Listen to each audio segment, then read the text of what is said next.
এমন এক রাজ্য যে রাজ্যে শুধুমাত্র রাজনীতি রয়ে গেছে, চুরি জোচ্চুরি দুর্নীতি রয়ে গেছে। এমন রাজ্য যেখানে রাজনীতির জন্মদিন পালন হয়, পরীক্ষা হয় না। যেন রাজনীতির জন্মদিন কোনো রাজনৈতিক সংগঠনের জন্মদিন, যেন দেশের স্বাধীনতা দিবস, যেরকম এই টিএমসিপির প্রতিষ্ঠা দিবস নিয়ে চলছে এই মুহূর্তে হুলুস্থুলু অবস্থা। কিন্তু এমন একটা রাজ্য যে রাজ্যে চাকরি নেই, শিল্প নেই, শুধুমাত্র এগুলোই রয়েছে, এবং তার জন্য প্রতি বছর হাজার হাজার ছাত্র পরিযায়ী ছাত্র হচ্ছে, হাজার হাজার ইঞ্জিনিয়ার পরিযায়ী ইঞ্জিনিয়ার হচ্ছে, হাজার হাজার ছেলে মেয়ে তারা পরিযায়ী শ্রমিক হয়ে বিভিন্ন রাজ্যে ছড়িয়ে পড়ছে। প্রশ্ন হচ্ছে তাদের আবেগ, তাদের চ্যালেঞ্জ, তাদের কাজ প্রত্যেক ক্ষেত্রে কাঁটা হয়ে দাঁড়াচ্ছে কারা জানেন? যারা পশ্চিমবঙ্গে হুড়মুড়িয়ে ঢুকছে, এখান থেকে জাল নথি দিয়ে voter ID card, ration card বানাচ্ছে, তারপর তারাও কাজ না পেয়ে ওই পরিযায়ী শ্রমিকই হচ্ছে। প্রশ্ন একটা জায়গাতেই, বিভিন্ন রাজ্যে এত যে বাংলাদেশি ধরা পড়ছে, রোহিঙ্গা ধরা পড়ছে, সেটা কি বাংলা ভাষা বলার জন্য? তাদের বাংলা আর আমাদের বাংলা কি আদৌ এক? না। বিভিন্ন রাজ্যে যে যারা ধরা পড়ছে তারা বাংলাদেশি হওয়ার জন্য ধরা পড়ছে, তাদের কাছে ডকুমেন্টস নেই বলে ধরা পড়ছে, তাদের কাছ থেকে বাংলাদেশি নথি পাওয়া যাচ্ছে বলে ধরা পড়ছে।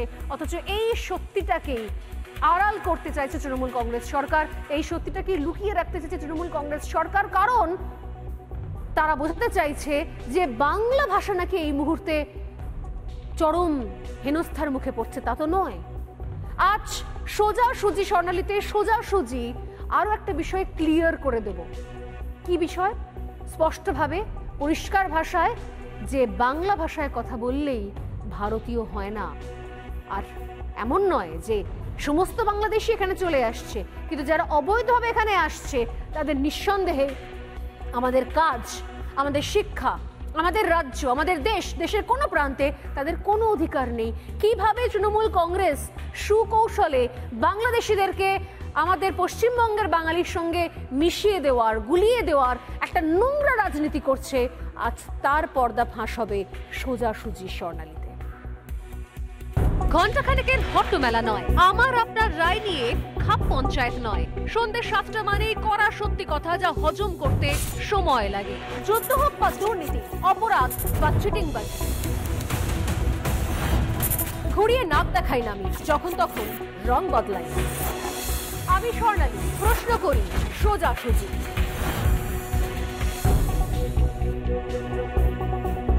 আমি দুর্বার, আমি ভেঙে করি সব চুরমার, আমি অনিয়ম ও শৃঙ্খল, আমি দলে যাই যত বন্ধন, যত নিয়ম কানুন শৃঙ্খল, আমি মানি না কোনো আইন, আমি ভরা তরি করি ভরা ডুবি, আমি টর্পেডো, আমি ভীম ভাসমান মাইন, আমি ধৈর্যটি, আমি এলোকে সে ঝড় অকাল বৈশাখীর, আমি বিদ্রোহী সুত বিশ্ববিধাত্রীর, বলবীর চির উন্নত মম শির। যে লাইনগুলো এই মুহূর্তে পড়লাম, সেই লাইনগুলো আমাদের বড় প্রাণের, বড় কাছের। কাজী নজরুল ইসলাম এই বাংলা শিখিয়েছেন আমাদের, যে বাংলায় আমরা পড়েছি, বড় হয়েছি, যে বাংলা আমাদের রক্তে, আমাদের শিরায় শিরায় মিশে আছে। কিন্তু কোন রাজনৈতিক চক্রান্তের বলি হচ্ছে এই মুহূর্তে বাংলা ভাষা?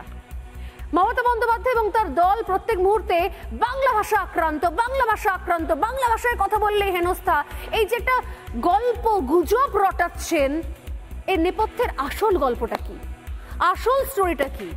আপনি ভাবুন যে এখানকার কোনো পরিযায়ী শ্রমিক যে কিনা দিল্লির কোনো জয়হিন্দ কলোনি বা অন্য কোনো কলোনির মধ্যে থাকছেন, সেখানে থেকে তিনি এমন ভাষায় কথা বলছেন যে ভাষায় আসলে পশ্চিমবঙ্গের কোনো প্রান্তের কোনো যে ভাষা, উচ্চারণ, ডায়ালেক্ট যাকে বলি আমরা, তার কোনো মিল পাওয়া যাচ্ছে না।